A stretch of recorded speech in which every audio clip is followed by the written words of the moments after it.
Today in the Zone, the football team is off to a perfect 2-0 record. We have the highlights and reaction for Friday night's win. After 95 years, the cheering stops in Gahanna Stadium. Alumni, students, and the entire community gather to say goodbye. We have the sights and sounds. Varsity boys sports are usually dominated by upperclassmen, but our boys soccer team is getting major contributions from a freshman. You'll meet him. Volleyball, tennis, golf, cross country. We've got it all. Buckle up because you're in the zone.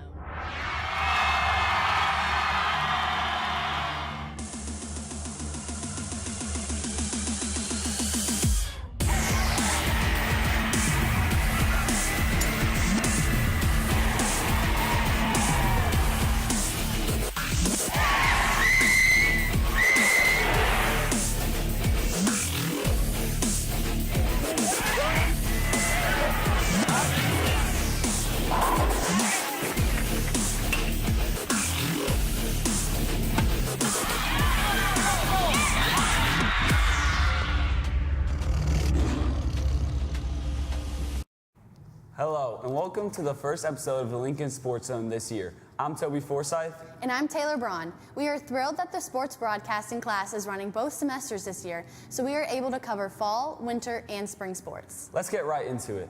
Our main event today is the varsity football team hosting Groveport Madison. It was definitely more than a game because our community also said goodbye to Gahanna Stadium, a landmark sports facility here in Gahanna. But first, let's talk about the game itself. Here's Brandon Carpico with the highlights.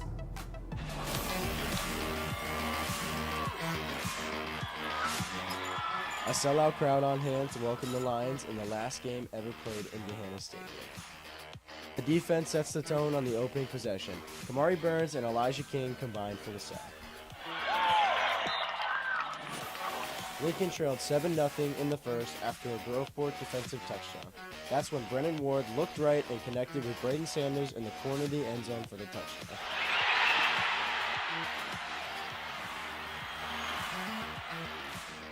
The PAT ties it at 7.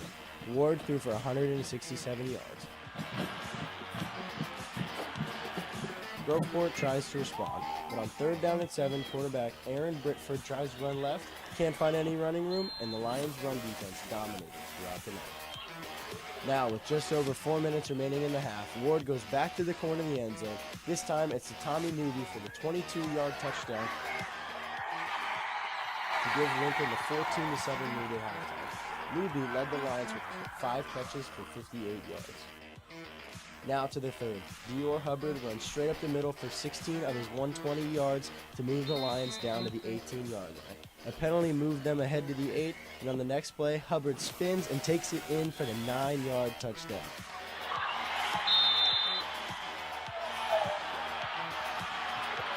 Lions extend the lead to 20-7. Groveport makes it close in the fourth. Jace Nins-Helsler blocks the punt, CJ Barnett scoops it up and takes it all the way to the end zone, and the Cruisers cut the lead to 20-13. Groveport hoping to mount a game-tying drive, but Isaac Perkins and Kamari Burns end that idea. Lincoln wins 20-13, and after the game, the talk was all about the defense. I mean, we just got a special group, a lot of talent, but just a couple of brothers that are just playing together, playing for each other. And, I mean, they didn't even let up a touchdown, but they still had to hold down the fort, you know, because we had a lot of adversity we had to face. So, I mean, it's just a great group of guys, and, you know, we hunt together. We are the best defense in the state. There isn't really a kind of another defense that can do what we do. So you just, you know, when offense is down, you know, we got to pick them up. You know, when we're down a little bit, you know, offense is able to pick us up. You know, it's a team. You know, we're all out there as one. You know, it's kind of not really a defense first offense type thing. But, you know, there's definitely that pressure to live up to that, you know, we are the best in the state. Thanks, guys. There's no doubt that the key to the Lions' first 2 wins has been the defense. The Lions' D has allowed just 1 touchdown through 8 quarters. Just how dominant has the defense been? Well, they've held their first 2 opponents to just 12 net rushing yards on 47 rushes. You have to remember, QB sacks go down as negative rushing yards. Jaden Yate leads Gahanna with 20.5 tackles, 3 sacks, and 7 tackles for loss so far. The Lions have a big challenge ahead of them this week. They'll have to travel 89 miles to Centerville to play undefeated Elks on Friday. Centerfield defeated Dublin Kaufman 48-14 on Friday. It will be a crazy environment, and the Lions will need to get used to that since all of the remaining games will be on the road. And a sophomore QB will once again lead the offense. Taylor has 1 minute with quarterback Brennan Ward. I'm here with sophomore quarterback Brennan Ward. So tell me, what do you do to prepare for the game this Friday? I've been talking with my teammates, wondering how they feel about the game and what they're doing to win. We've been watching a lot of film, learning a lot about their defense and their offense and what we could do, and also getting ourselves better, just being able to progress every week and coming into the game 100%. You talk about coming into the game 100%. How do you do that yourself? I think it starts off with getting a lot of sleep. Coming into the game with high energy is very important. And also, I like to have a good meal before the game, whether it's like pasta or a sandwich, just make sure I have that energy. That sounds great. Now, what are your goals for the rest of the season in the game against Centerville? This season, one of my goals is to go 10-0. I think that's a real good step for our team, and also to win OCCs. Last time we won OCCs is 2001. It would be very special for this group of guys to win that. And my goals against this week will be just to go in their place, just win the game, and come home and celebrate. Thanks again, Brennan, for speaking with me. The win against Groveport Madison was important, but it wasn't the only important event that happened on Friday night. It was an emotional night as the Lions played their final home game ever in our stadium. Construction for the new stadium and the new high school begin next week, and after 95 years, it was time to say goodbye to our current stadium. Our Jillian Sanders was there to capture all the sights and sounds of the last game and when they finally turned the lights off.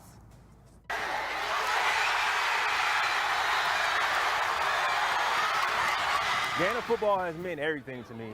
Sense of pride, since you see the family here. Togetherness is the foundation and basically what catapulted my success. Without Gahanna football, I wouldn't be where I'm at today. Yeah, this stadium is everything. I mean, I remember growing up as a kid, even in middle school, coming to watch the game, watch the older guys play in high school, and then being able to have my opportunity to play here when I was older in high school. And it means everything. And it's a big deal for this community. We played Little League football. We played under the lights when we were 6 years old. So for 12 years, we were all wanting to play on the field. So Gahanna football was family, was friends, was just part of your life every fall you played. So getting to come back for the last game played on this field's a big deal, and can't wait to see the first game on the next field. Definitely a good experience. I'm glad Gahanna decided to put something together like this. We all are having a good time reminiscing and enjoying each other's company again, and getting a chance to say goodbye to so many memories and times that we cherished here on the field, growing up from Little League football to high school football. So it's a good time right now. It's just great to see the community come together, Gahanna football community. I've always heard about it, but to see people fly in from California, Florida, like for Gahanna high school football, it's just kind of surreal. They talk about how much it means, you're gonna recognize that later in life, but to see everybody come back and come together for Gahanna football is pretty crazy. I mean, the first thing that comes to mind is how much of an honor it is to, have all the alumni come in, and, we're playing for them. As much as we're playing for each other, we're playing for everybody who came in, and it was just great to see the community come together like that. Obviously, you look at what's happening on the field, but the memories that so many people come back and share here, talking about not necessarily scoring the touchdown, but that they shared with their friends, that they shared with their teachers, the moments that really made their high school experience, so many happened here in this stadium. Stadium means a lot. I went to school here, and my kids went to school here, and I have grandkids at school here now. So I marched in that band, and stadium means a lot to me. It's home. Band was home, so this is where, I wanted to be. Super excited to say goodbye to the stadium. We have a lot of good memories here, a lot of good people. It's something I'm never going to miss. Friday night home game is one of the best experiences of high school, and definitely going to miss it. One of the things that I love most about Gahanna is that we are steeped in a rich history of our past while we have an eye on our future. And I think our stadium it really epitomizes that. And to cap that off tonight and tomorrow with our farewell is amazing. Yet to look forward to our new stadium in 2024 is just something that we can all be really proud of. This is an incredible night for the city of Gahanna and for our Gahanna Jefferson School District. Just look behind me. The stands are packed. It's a night where we are celebrating our past and celebrating our future. But today really is the beginning of decades to come of what we can do together as a community. We're excited to move forward and bring a new Lincoln High School stadium to this community, one that will serve us for years to come. There's going to be nothing greater than having some state-of-the-art facilities, which is exciting. And we here again, we deserve that, and our kids deserve that. It's going to be exciting, and I see a bright future for us, full of success. And we're excited for the next new stadium.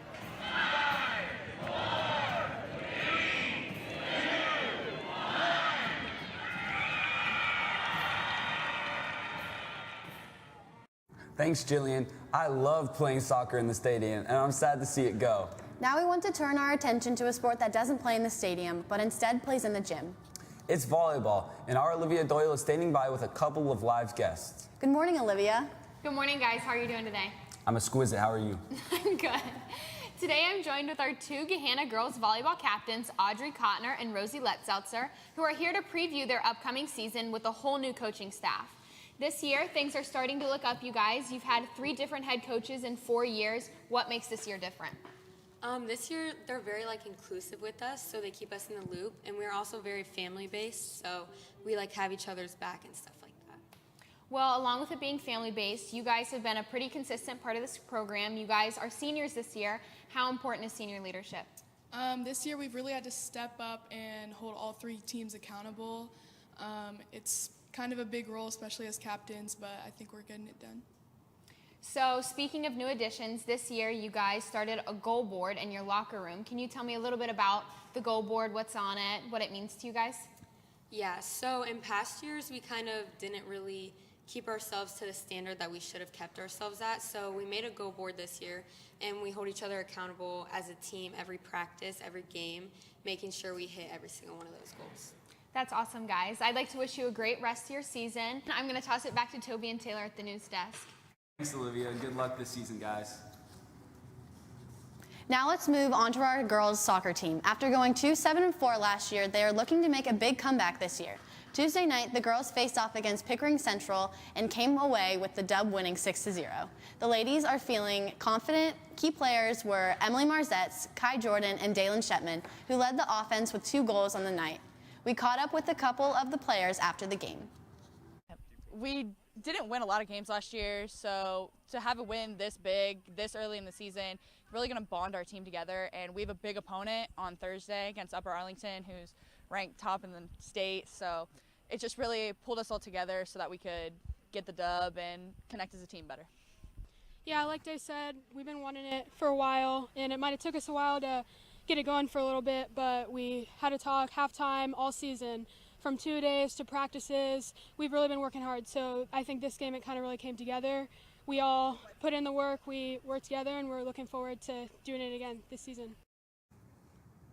Thanks, ladies. And now to our boys soccer team. Our Lions started off the season with an impressive 4-1 win over Westboro South, but lost one and tied another, giving them a record of 1-1-1. The Lions walked into the stadium for the last time on senior night with one thought in mind: winning. And that's just what they did.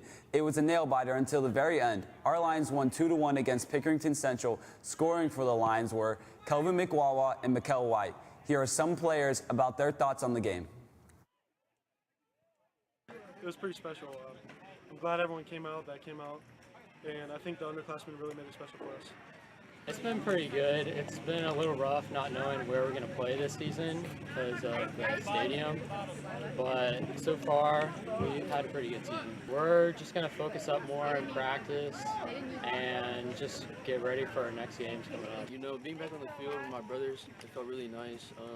Watching them play kind of hurt, but it was nice seeing them, work hard for me. Yeah, first game back, felt good to be back on the field, seeing them. Congrats, guys. Speaking of boys soccer, Toby, do you remember how many seniors on the team graduated last year? Let me think. I think there were 9 seniors on the team last year. That's a big part of the team that was lost and needs refilled. It sure is. But luckily, we have some young and talented players who are ready to step in. One of them is freshman Tyler Norman, who filled the spot of one of the most crucial positions in soccer, the center back. Here's Mia Sammons.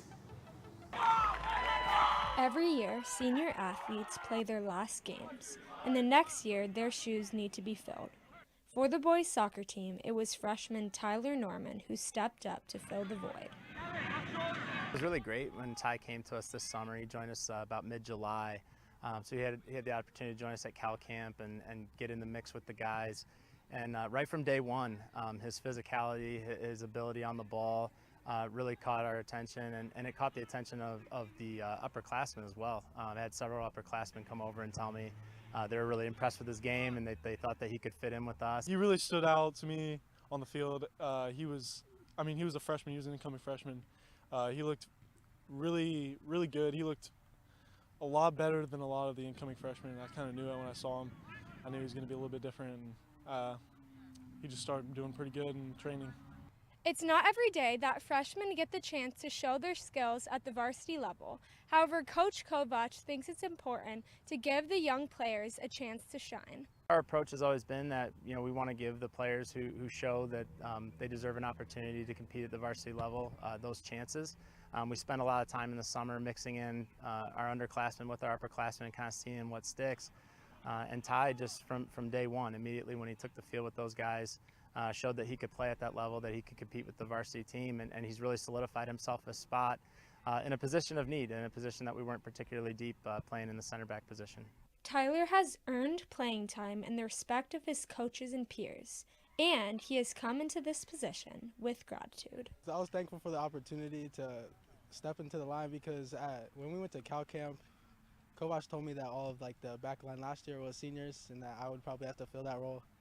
And I'm just very grateful that I was able to make varsity and actually start and play because a lot of my freshman friends, they're stuck on JVB and JVA. The memories his freshman soccer season will give him will help carry him through the rest of high school soccer. This is Mia Sammons in the Zone. Another Lincoln Falls sports team that's seeing their competition is our girls tennis team.